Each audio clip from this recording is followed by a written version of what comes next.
We are the restaurant brokers, and we sell restaurants. We started the nation's largest restaurant brokerage firm over a decade ago. Atlanta, Georgia was our starting point, but our brand is spreading nationwide. We define restaurant brokerage and help buyers just like these. Our dream, our goal, open up a restaurant, loving life, serving people breakfast and lunch, and then enjoying the rest of the day with them and ourselves. Buying an existing restaurant, leasing a closed restaurant space, or purchasing a restaurant franchise, we help buyers satisfy their appetite for acquisition. I'm part of a husband and wife team with this fella. Working with my wife has been a lot of fun. The ultimate goal for everybody here is to make this work. And because we have different strengths, we bring different angles to the deal. The process begins with our powerhouse website, WeSellRestaurants.com, where buyers sign online confidentiality agreements and browse restaurants for sale. Then we send buyers undercover to check out a restaurant and decide if it's the right one for them. Buyers get our proprietary business analysis tool with all the financial details on the business for sale. After studying the restaurant inside and out, it's back to our office. We are deal makers. We write contracts and negotiate terms for buyers and sellers. That's why we sell more restaurants than any other firm in the nation. We are the restaurant brokers. Our name says it all. You're back on the air with the restaurant brokers, Eric and Robin Gagnon, and we sell restaurants. We're the industry leader in restaurants for sale, franchise restaurant resales, and site location for the food service industry. Our firm sells 90% of all listings, and we currently are franchising nationwide with offices in Florida, Colorado, South Carolina, Tennessee, and Georgia. Interested in joining our team? Visit us online at WeSellRestaurants.com. We're talking about technology. Eric, you have a question, I believe. Yes, I've been reading a lot about that topic, and a lot of discussions online and even in trade publications about, the future of things like kiosks, where the tablets are going to replace servers, and in fast casual, you may just go to a kiosk, order, and then get your order from even a machine.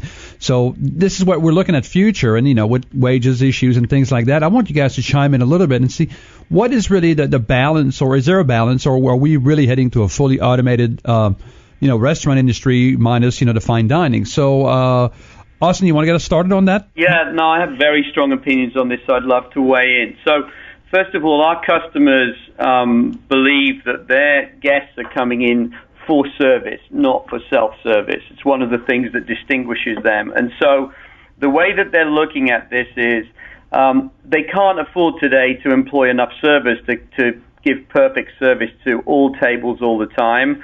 And so they look at the kiosk as an extension of the server model, not a replacement for the server model. So the servers introduce the kiosk, and they make it clear, hey, everything you can do on the kiosk is optional, and I'm here to help you. But if it's difficult to find when you want to reorder a drink, or you want to order a dessert, or especially when it's time to pay and go, and there's a lot of people who actually don't want to put their card in the hands of a server, let alone wait for 10 minutes, and they can just pay in a minute and leave.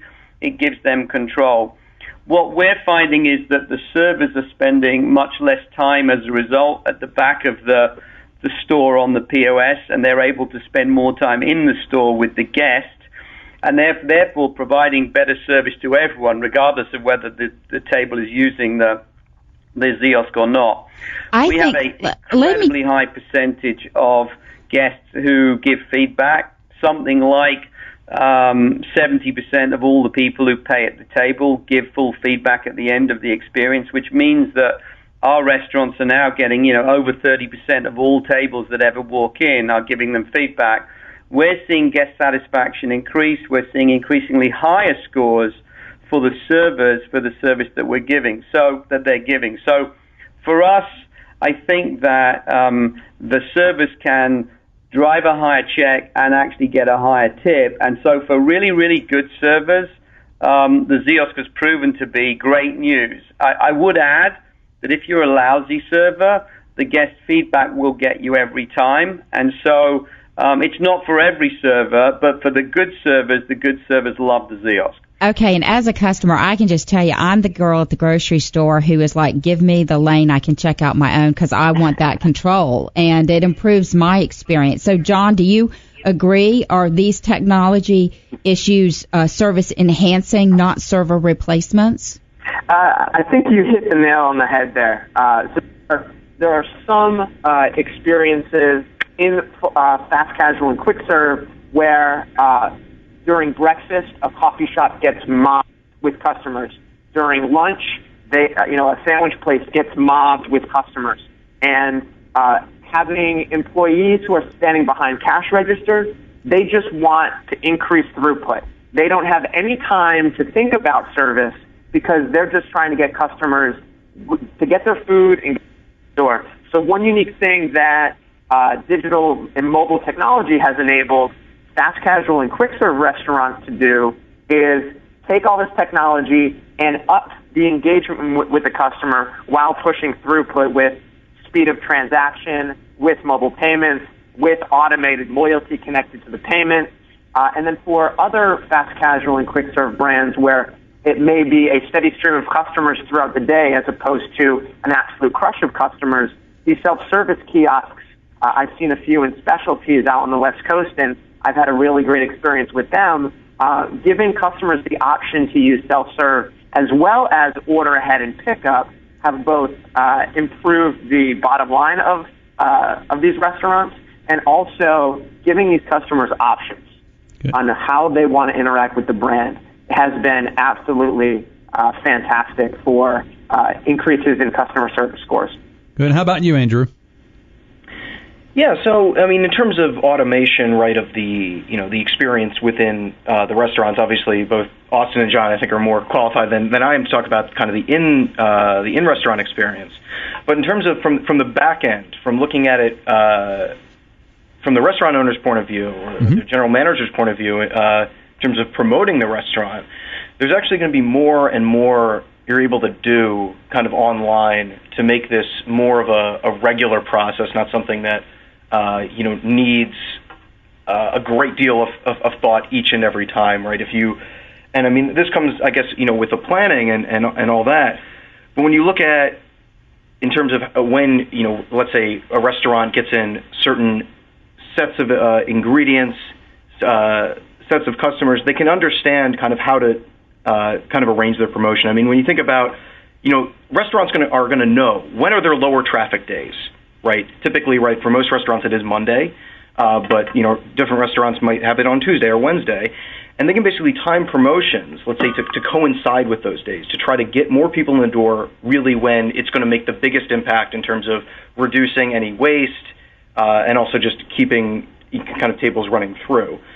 Additionally, right, you can create, let's say, event-based promos, right? Let's say bar and restaurant knows, they might have a lot of competition in terms of, let's say, on Sunday game days for people coming in to watch the football games, that they can create promotions right around that go out that day, basically hitting area customers when they're going to be most ready to go to a place like a pub to watch a game.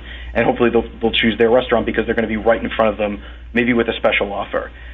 And it just gives the ability to turn on a dime, with either like new specials or something like an outdoor deck opening, which, gets people coming in right during the spring, that if you're able to kind of understand when these events are happening, the technology is now there that you can set something up and understand exactly what you're getting for it. I mean, our app in particular with Sidewalk gives you a kind of listing of exactly where a person was when they saw your promotion, like were they on the corner of 1st and Main Street, the number of views, the number of actions taken, and even the apps itself where the ad showed, right? So okay, I think we're going to have to leave it there because I truly believe that we could talk for another hour about this topic of technology. So much good information from our guests today. Remember, you can listen to this show on the air at WeSellRestaurants.com as well as pick it up on our iTunes channel if you're not listening live at this moment. Take a moment, like us on our Facebook page. We're the Restaurant Brokers, and we'll be right back after this break.